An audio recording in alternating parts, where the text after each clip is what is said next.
Good evening students. हमारा आज का टॉपिक है एक्सट्रीमिस्ट, जिसको हम गरम विचारधारा, चरमपंथी विचारधारा या उग्र विचारधारा का नाम भी देते हैं। एक्सट्रीमिस्ट को समझने से पहले हमें भारतीय राष्ट्रीय कांग्रेस के विषय में कुछ जानना होगा। 1885 में भारतीय राष्ट्रीय कांग्रेस एस्टैब्लिश हुई। इसका पहला सेशन बम्बई में हुआ और इसमें 72 डेलीगेट्स या प्रतिनिधियों ने हिस्सा लिया। 1885 में स्थापित हुई इस संस्था ने 1947 तक अविरल संघर्ष किया और भारत को स्वतंत्रता दिलाने में बहती भूमिका निभाई। जहां तक भारतीय राष्ट्रीय कांग्रेस का प्रश्न है, इतने लंबे अंतराल में विचारधाराएं बदलती रहीं और 3 प्रमुख विचारधाराओं को हम भारतीय राष्ट्रीय कांग्रेस में समावेश कर सकते हैं। सबसे पहले थे मॉडरेट, ये प्रारंभिक विचारधारा थी। इसके बाद दूसरी विचारधारा या ऐसे लोग जिनकी विचारधारा और बदल गई, वो हो गए एक्सट्रीमिस्ट।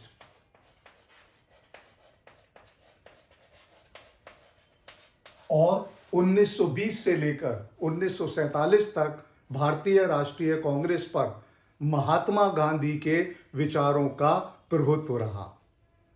तो प्रारंभिक अवस्था में सबसे पहले जो थे वो मॉडरेट थे, जिनको नरम दल बोला जाता है। अधिकांशतः ये संपन्न मध्यवर्गीय बुद्धिजीवी थे। इनमें से कानूनविद थे, डॉक्टर थे, इंजीनियर थे, साहित्यकार थे और जर्नलिस्ट भी थे। ये उदारवादिता के कट्टर समर्थक थे। ये अधिकतर शहरी पृष्ठभूमि से आए थे और आम जनता से इनका जुड़ाव ना के बराबर था। ये ब्रिटिश इतिहास और संस्कृति के प्रशंसक थे और ब्रिटेन के साथ जुड़ाव को भाग्यशाली मानते थे। ये ब्रिटिश सरकार को प्रतिद्वंदी नहीं मानते थे, बल्कि अपना मित्र मानते थे। और ये कॉन्स्टिट्यूशनल या संवैधानिक तरीके से अंग्रेजों से भारतीय मांगों को रखना पसंद करते थे। इनकी जो पॉलिसी है उसको 3 पीस में माना जाता है: पिटीशन, प्रेयर और प्रोटेस्ट। यानी कि ये याचिकाएं लगाते थे, प्रार्थनाएं करते थे अंग्रेजों से और थोड़ा बहुत उनका विरोध करते थे। लेकिन 1890 से भारतीय राष्ट्रीय कांग्रेस में कुछ ऐसे युवा या नए वर्ग का समावेश हुआ जो उग्र विचारधारा या रेडिकल थॉट्स रखते थे और उनका मॉडरेट्स यानी कि जो नरम दल था उनकी नीतियों से मोहभंग होने लगा। वो जो 3 पीस हैं मॉडरेट्स की, उनको पॉलिटिकल मेंडिकेंसी या राजनीतिक भिक्षावृत्ति का नाम देते थे और इसकी वो तीखी आलोचना करते थे। बहुत सारा जो ये वर्ग डेवलप हुआ उसमें प्रमुख हैं अरबिंदो घोष, बाल गंगाधर तिलक, बिपिन चंद्र पाल, लाला लाजपत राय। सबसे पहले अरबिंदो घोष ने इनको कहा कि ये जो मॉडरेट्स हैं ये केवल बुलबुलों से खेल रहे हैं, यानी कि ब्रिटिश सरकार केवल इनको मूर्ख बना रही है और इनको वो कुछ दे नहीं रही है। अरबिंदो घोष ने एक सीरीज लिखी थी, वो आर्टिकल्स लिखते थे और उसका नाम होता था न्यू लैंप्स फॉर ओल्ड। एक साप्ताहिक पत्रिका प्रकाशित होती थी, इंदु प्रकाश। ये बाइलिंगुअल वीकली थी जो मराठी भाषा में भी निकलती थी और अंग्रेजी भाषा में भी निकलती थी बॉम्बे से। तो उसमें अरबिंदो घोष ने ये कहा कि ये जो मॉडरेट्स हैं ये बुलबुलों से खेल रहे हैं।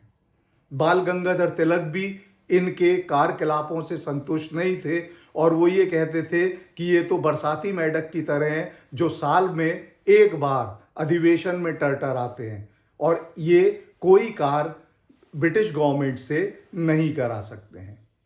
उसके अलावा एक और व्यक्ति थे A.K. दत्ता। वो कहते थे कि भारतीय राष्ट्रीय कांग्रेस केवल अधिवेशन के टाइम में एक 3 दिवसीय तमाशा है। तो कुल मिला के हम देखते हैं कि ये जो नया वर्ग पनप रहा था, ये उस समय के कांग्रेस के संवैधानिक दृष्टिकोण से संतुष्ट नहीं था, बल्कि ये एक प्रभावशाली दृष्टिकोण रखने के पक्ष में था। तो 3-4 चीजें ऐसी हैं जो आपको एक्सट्रीमिस्ट के बारे में जाननी भाई। सबसे पहली चीज है कि वो बॉयकॉट और स्वदेशी अपनाना चाहते थे। वो विदेशी सामान का बहिष्कार करना चाहते थे और स्वदेशी अपनाना चाहते थे। दूसरा, वो ब्रिटिश सरकार से असहयोग चाहते थे, उनका सहयोग करना नहीं चाहते थे।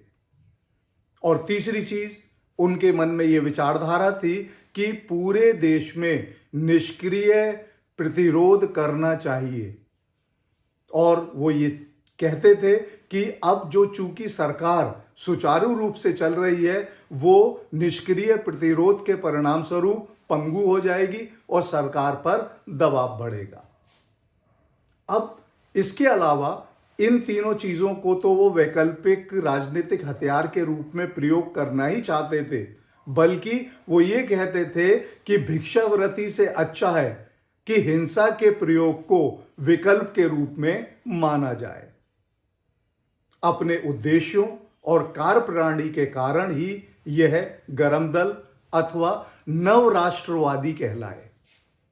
अब जहां तक गरम विचारधारा के लोगों की बात थी, उनके राष्ट्रवाद की जड़ें भारत के सांस्कृतिक गौरव से जुड़ी हुई थी। प्रारंभिक अवस्था में भारत का जो ज्ञान का भंडार है वो खोया हुआ था, और ये मध्यकाल में ही खोया हुआ था, क्योंकि फिरोज शाह तुगलक के समय में जब अशोक का अभिलेख मिला तो कोई भी ऐसा व्यक्ति नहीं था जो ब्राह्मी लिपि या प्राकृत भाषा को पढ़ पाए। लेकिन धीरे धीरे भारत की जो मैन्युस्क्रिप्ट्स हैं, जो गौरवशाली अतीत है, वो बाहर आने लगा। हालांकि इसमें भी ब्रिटिशर्स का योगदान रहा। 1784 में एशियाटिक सोसाइटी ऑफ बंगाल की स्थापना हो गई।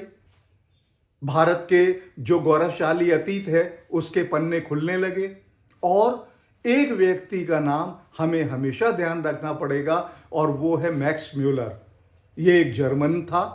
उसने वेदों को पढ़ा और उसने ये कहा कि अगर मुझसे पूछा जाए कि संसार का सर्वाधिक परिपक्व मस्तिष्क कहाँ है, तो मैं क्षितिज के उस कोने पे इशारा करूंगा जिसके नीचे भारत है।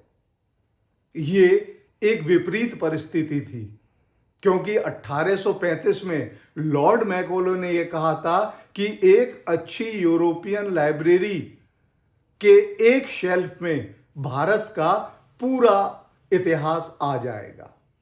तो ये जो नया वर्ग था, ये अपने गौरवशाली अतीत से जुड़ा हुआ था, और जब ये और डेवलप करने लगा तो इनके लिए भारत केवल एक भौगोलिक इकाई या ज्योग्राफिकल एंटिटी नहीं रह गई। ये भारत को मातृभूमि मानने लगे, और इसी पृष्ठभूमि में वंदे मातरम समय के साथ साथ राष्ट्रीय गान के रूप में परिवर्तित हो गया, और भारत माता की जय राष्ट्रीय उद्घोष। ये स्वदेशी व्यवसाय में और राष्ट्रीय शिक्षा में विश्वास करते थे, जबकि नरम दल स्वदेशी और बायकॉट को अस्थाई तरीका मानते थे। तो ये इन दोनों के बीच में अंतर था। जहां तक जो गरम दल है उसकी बात है, तो उसमें हम सबसे पहले ये कारण जानना चाहेंगे कि ऐसे कौन कौन से कारण थे जिनसे गरम दल वाली विचारधारा बहुत तेजी से आगे पनपने लगी, और इसके कॉजेस हम डिस्कस कर सकते हैं 7 पॉइंट्स में। इसमें सबसे पहला है recognition of the true nature of British rule. Bharat में ब्रिटेन का जो शासन है उसका असली चेहरा। इसके लिए मॉडरेट्स ने बहुत मेहनत करी। उन्होंने बाहर ये निकालना शुरू करा कि आखिर में अंग्रेज हमारे साथ कर क्या रहे हैं। दादा भाई नारोजी ने ये बताया कि ये हमारा इकोनॉमिक रियून कर रहे हैं, आर्थिक रूप से हमें नष्ट कर रहे हैं। कांग्रेस के अधिवेशनों में भी ये बात उठने लगी कि जहां एक ओर सिविल और मिलिट्री पर इतना सारा पैसा खर्च किया जा रहा है, होम चार्जेस पे पैसा खर्च किया जा रहा है, वहीं 5 करोड़ के लोग, 5 करोड़ लगभग भारतीय वो भुखमरी के कागार पर खड़े हुए हैं। कई सारे जो विद्वान हैं उन्होंने इसके बारे में लिखा, जैसे MG रानाडे, उन्होंने एसे ऑफ द इकोनॉमिक। इसके अलावा दादा भाई नारोजी, उनकी एक बहुत बढ़िया पेपर है poverty and un British rule in India. इसके अलावा RC Dutta, economic of India, और उसमें उसने होम चार्जेस के बारे में बताया कि किस तरीके से वार्षिक पेमेंट के रूप में ये सैलरी इंग्लैंड में जो ब्रिटिशर्स काम कर रहे हैं भारत के लिए, उनकी सैलरी, उनकी पेंशन, मिलिट्री का खर्चा, मिलिट्री स्टोर का खर्चा, और साथ साथ चूंकि भारत कर्जे में डूब रहा था तो उसका जो ब्याज है वो भी वो लोग वार्षिक रूप से इंग्लैंड में भेज रहे थे। तो इस तरीके से उनकी इन नीतियों ने, उनकी नीतियां बड़ी खराब थी। लैंड रेवेन्यू पॉलिसी, टैक्सेशन उनका बहुत ज्यादा था। तो धीरे धीरे भारत गरीबी की तरफ जा रहा था और इंग्लैंड या ब्रिटेन अपना जो उनका मतलब है उसको पूरा कर रहे थे। तो ये बातें इन युवा वर्ग को स्वीकार नहीं हुई और ये एक पहला कारण था जिससे वो थोड़े से उद्वेलित हो गए और वो चाहने लगे कि ब्रिटिश गवर्नमेंट हमारे ऊपर से नियंत्रण कम करे। दूसरा था रिएक्शन टू इंक्रीजिंग वेस्टर्नाइजेशन। भारत में पश्चिमीकरण बढ़ने लगा था और क्रिश्चियनिटी और वेस्टर्नाइजेशन, इन दोनों ने भारतीय जो सभ्यता है, जो गौरवशाली सभ्यता है, उसके ऊपर धीरे धीरे अपना प्रभाव बनाना शुरू कर दिया था। और ये चीज ब्रह्मो समाज से भी थोड़ी परिलक्षित हो जाती है।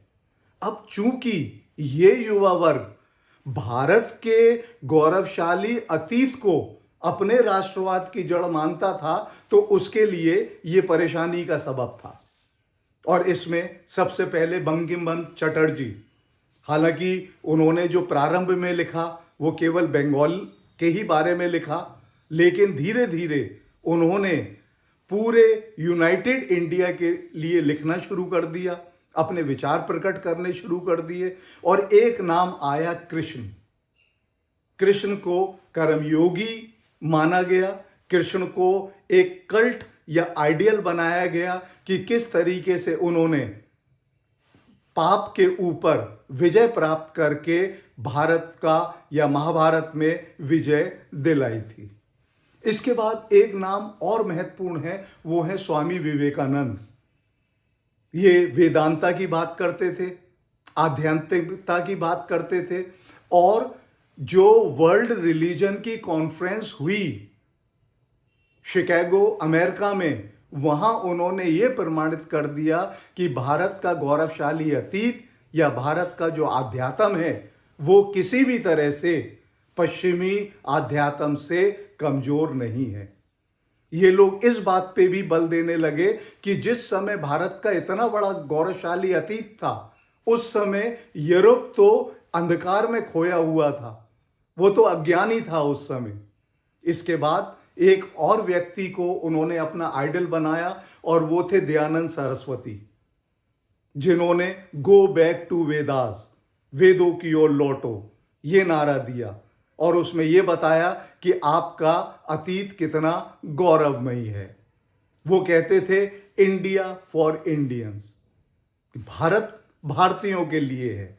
तो ये सारे जो विचार उन्हें मिलने लगे तो युवा वर्ग के मन में ये बात घर करने लगी कि हम नरम दल की तरह से अगर मांगे मानेंगे तो हमें कुछ नहीं मिलेगा। हमें कृष्ण की तरह से कर्मयोगी होना चाहिए और दयानंद सरस्वती की तरह से इस बात पे अडिग रहना चाहिए कि भारत भारतीयों का है। इसके बाद तीसरा था dissatisfaction with the achievement of Congress. अभी तक 1885 से जो कांग्रेस की उपलब्धियां थी वो कुछ भी डिविडेंड्स पे नहीं कर रही थी, उससे कुछ भी भारतीयों का भला नहीं हो रहा था। जो मॉडरेट्स थे उन्होंने सबसे पहले कहा कि भाई भारतीयों की भागीदारी अधिक होनी चाहिए। उनकी बात बिल्कुल सही थी। उन्होंने ये भी कहा कि निर्वाचन पद्धति का जो है वो पालन किया जाना चाहिए। ये सारी बातें वो उठाते रहे। लेकिन जब 1892 का भारतीय अधिनियम आया तो उसमें इलेक्शन या निर्वाचन था तो सही, पर वो अप्रत्यक्ष इलेक्शन था। उसके बाद जो लेजिस्लेटिव काउंसिल है उसमें बजट में भाग लेने की तो अनुमति मिल गई, लेकिन ना तो वो कोई संशोधन कर सकते थे और ना ही वोटिंग कर सकते थे। इसका मतलब ब्रिटेन का पूरा नियंत्रण बना रहा और मॉडरेट्स की कोई भी बात उन्होंने कायदे से नहीं मानी। उसके अलावा कांग्रेस उस समय बात करती थी आईसीएस की, भारतीय शिक्षा की। ये बहुत अच्छी बात करती थी और वो ये चाहती थी कि जो परीक्षाएं आईसीएस की लंदन में हो रही हैं वो साइमल्टेनियसली भारत में भी होनी चाहिए। इसके लिए एक कमीशन बैठा, एचिसन कमीशन, लेकिन ये मांग नहीं मानी गई। जो आईसीएस का इम्तिहान है वो अगर इंग्लैंड में होना था तो वो इंग्लैंड में ही होना था। तो इस तरीके से हम ये देखते हैं कि बहुत सारी मांगे मॉडरेट्स पिटीशन, प्रेयर और प्रोटेस्ट के द्वारा कह रहे हैं, लेकिन ब्रिटिश गवर्नमेंट उनको अच्छी तरीके से स्वीकार नहीं कर रही है। और यही बात इस युवा वर्ग को नागवार गुजरने लगी। उनको लगा कि जो भिक्षावृत्ति का तरीका है उससे हमें कुछ नहीं मिलेगा, हमें लड़ना पड़ेगा और छीन के अपने अधिकारों को वापस लेना पड़ेगा।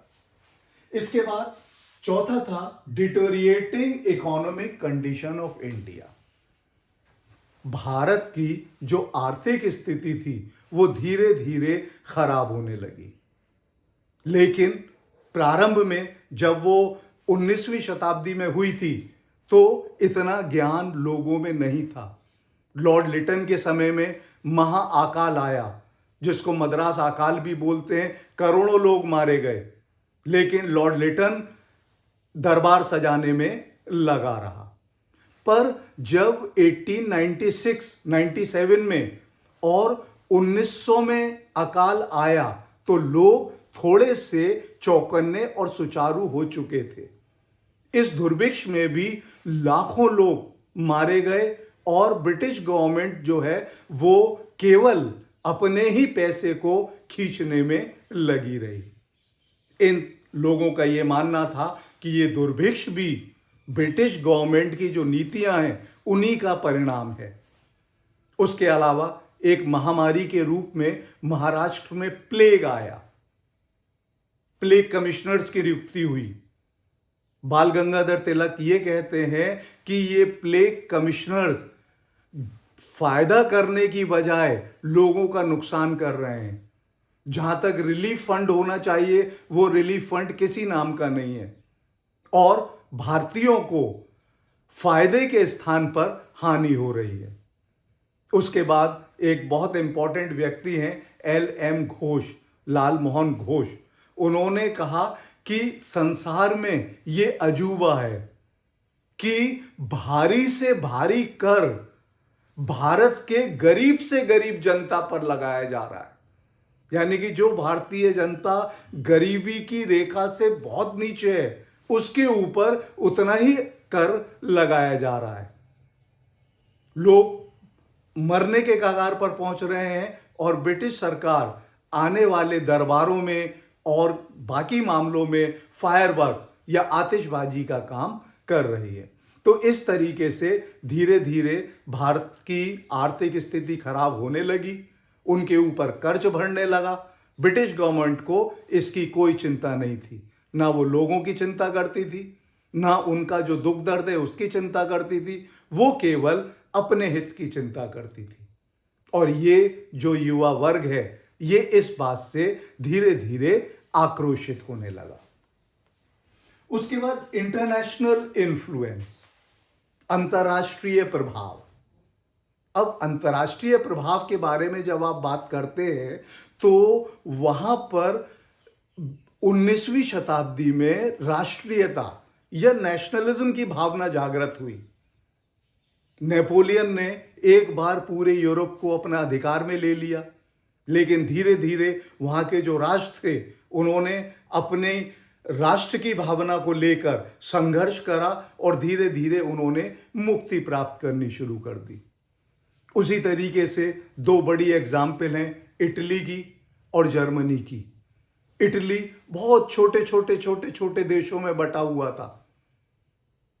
पद्मा, मदीना, तस्कनी, रोम, सिसिली, जेनुआ, वेनिस, वहां पर लोग एक ही उसके हैं, क्रीड के, और एक ही भाषा के हैं, लेकिन वो सब अलग अलग हैं। कुछ लोगों ने प्रयास किया और इटली का एकीकरण कर दिया। उसी तरीके से यही चीज जर्मन में थी, केवल एक प्रशा बड़ा था, बाकी छोटे छोटे राज्य थे, तो उसका भी एकीकरण हो गया। उस एकीकरण का लाभ ये हुआ कि ये जो युवा वर्ग है, इनके लिए वहां के जो लोग थे, जो नायक थे, जैसे इटली के मेज़नी, गैरिबाल्डी, ये उनके नायक थे, तो उन्होंने उनका अनुसरण करना शुरू कर दिया। तीसरी एक बहुत इंपॉर्टेंट चीज हुई एशिया में ही कि जापान एक शक्तिशाली राष्ट्र के रूप में खड़ा हो गया। तो ये लोग सोचने लगे कि जब जापान जैसा देश शक्तिशाली राष्ट्र हो सकता है तो भारतवर्ष क्यों नहीं हो सकता है। और इन्हें एक घटना से और बल मिला। इथोपिया एक छोटा सा देश था, उसने एक बड़े देश इटली को पराजित कर दिया। तो उनका ये मन में आया कि अगर जज्बा हो और संघर्ष करने की क्षमता हो तो ब्रिटिश के शासन से भी मुक्त होना कोई बहुत बड़ी बात नहीं है। तो इस तरीके से जो राष्ट्रीयता की भावना भारत में आई, उसका प्रभाव सबसे ज्यादा इस जनरेशन को पड़ने लगा और उन्होंने कांग्रेस में आशातीत परिवर्तन करने की बात को स्वीकार करना शुरू किया।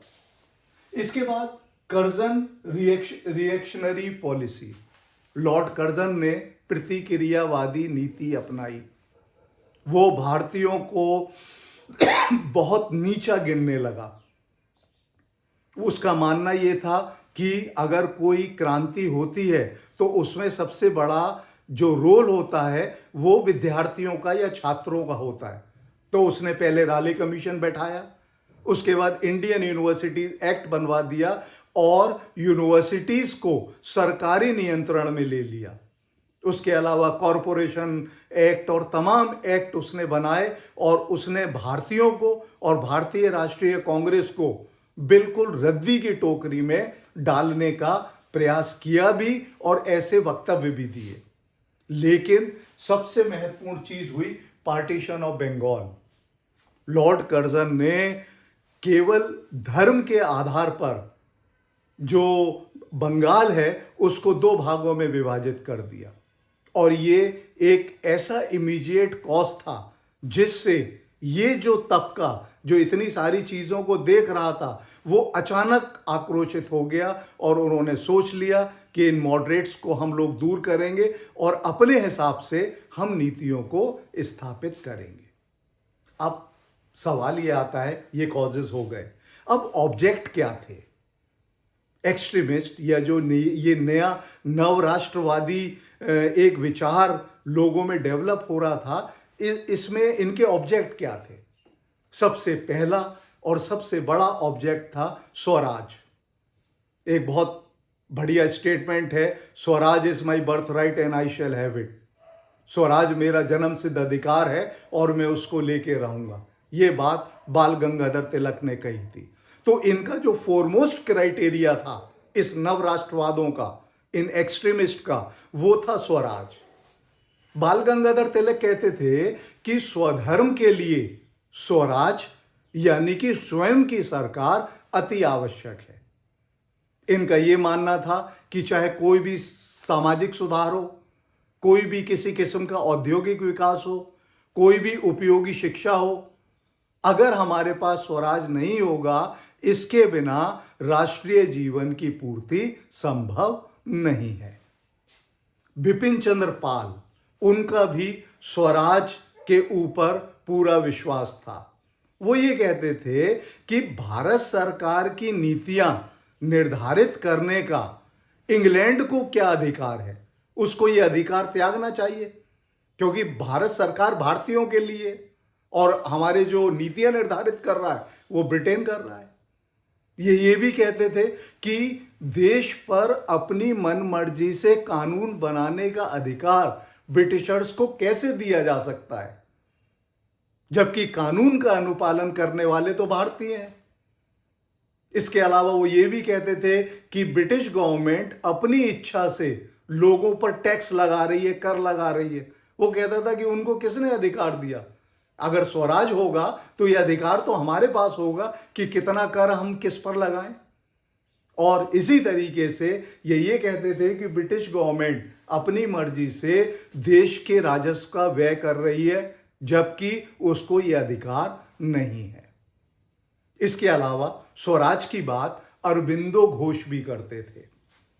उनका स्वराज का अर्थ था सतयुग की वापसी।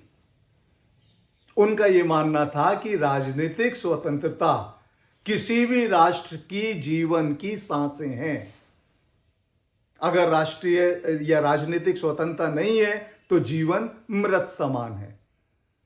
उनका मानना था कि किसी भी प्रकार का सामाजिक सुधार हो, शिक्षा सुधार हो, औद्योगिक विकास हो या भारत की नैतिकता में सुधार, वो कहते थे कि बिना राजनीतिक आजादी के ये संभव नहीं है, और अगर ऐसा कोई मानता है तो ये अज्ञानता की पराकाष्ठा है और निरर्थक है, इससे कोई लाभ होने वाला नहीं है। लाला लाजपत राय थोड़े से और गर्म रूप में इस चीज को, स्वराज को पेश करते हैं। वो कहते हैं कि गुलाम लोगों की तो आत्मा ही नहीं होती, और जिस मनुष्य की आत्मा नहीं है तो वो पशुओं से भी बदतर है। उनका मानना था कि आत्मा के बिना यानी कि स्वराज के बिना राष्ट्र गूंगे पशु की तरह है, और वो ये कहते थे कि स्वराज राष्ट्र की सबसे पहली आवश्यकता है।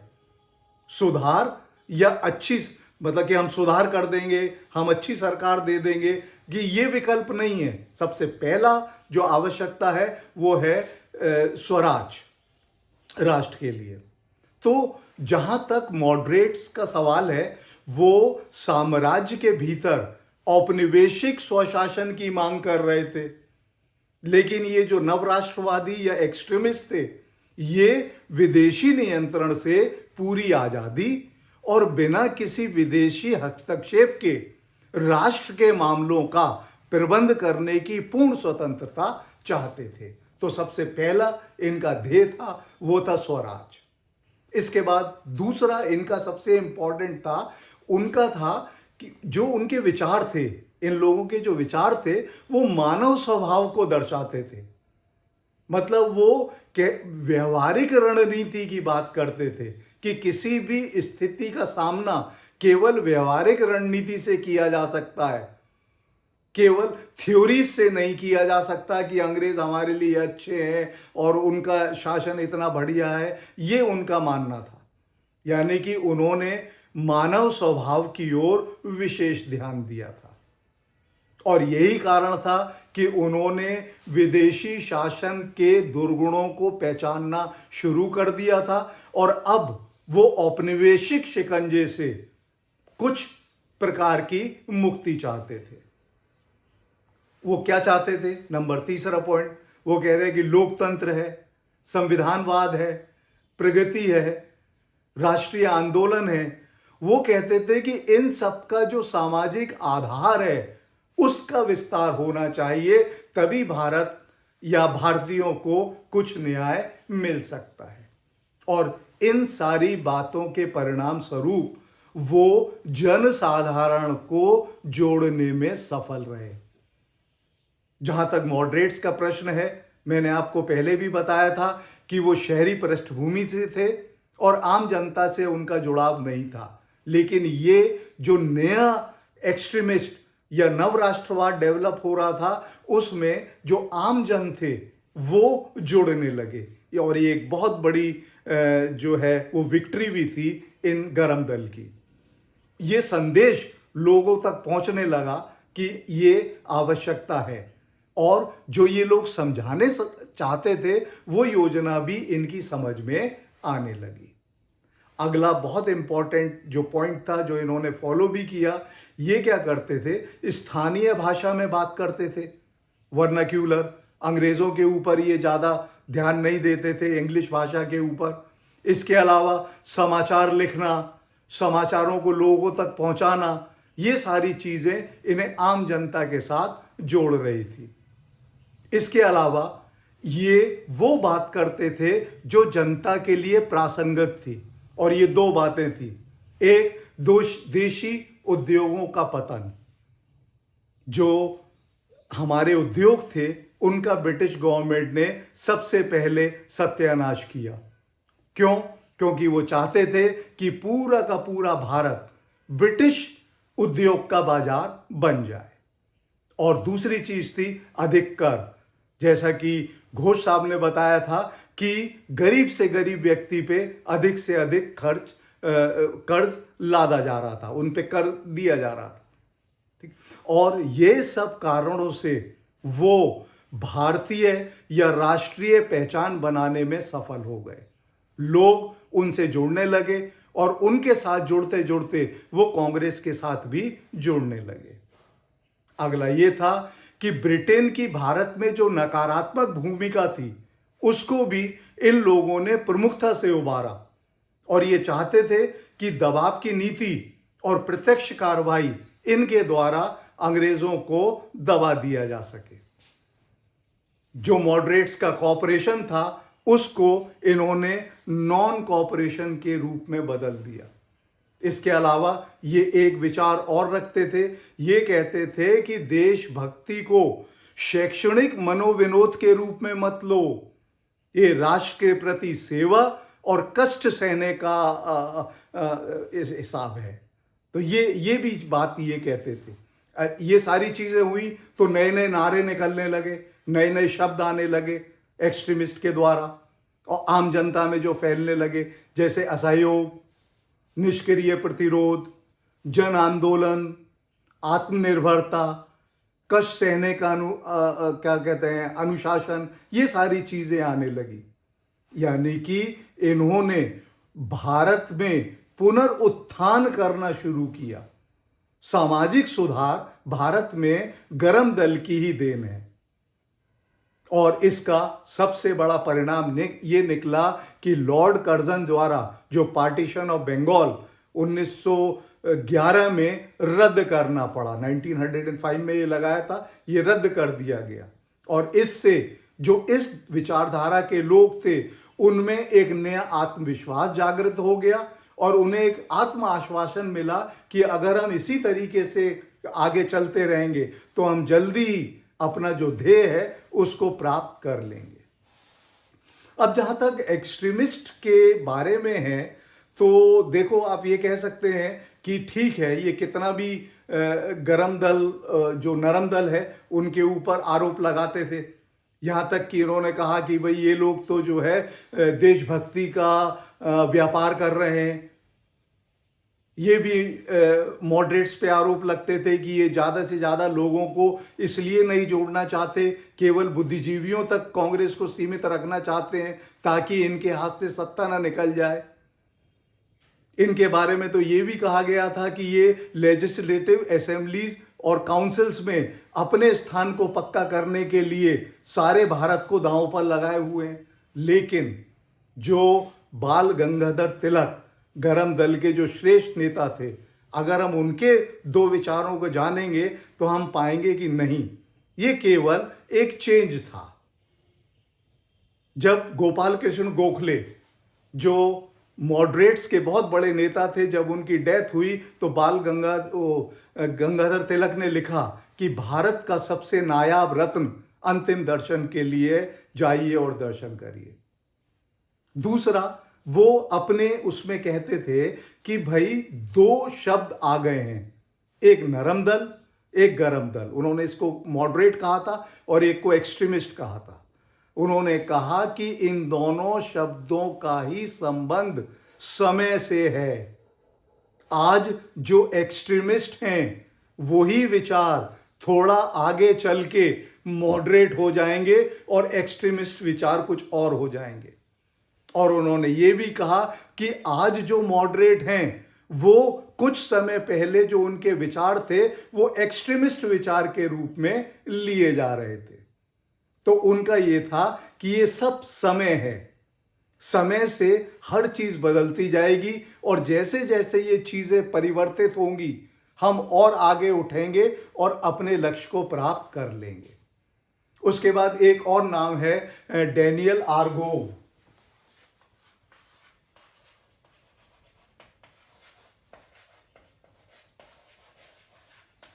डैनियल आर्गोव, वो भी इसके बारे में बताते हैं, दोनों के बारे में, मॉडरेट्स के बारे में और एक्सट्रीमिस्ट के बारे में।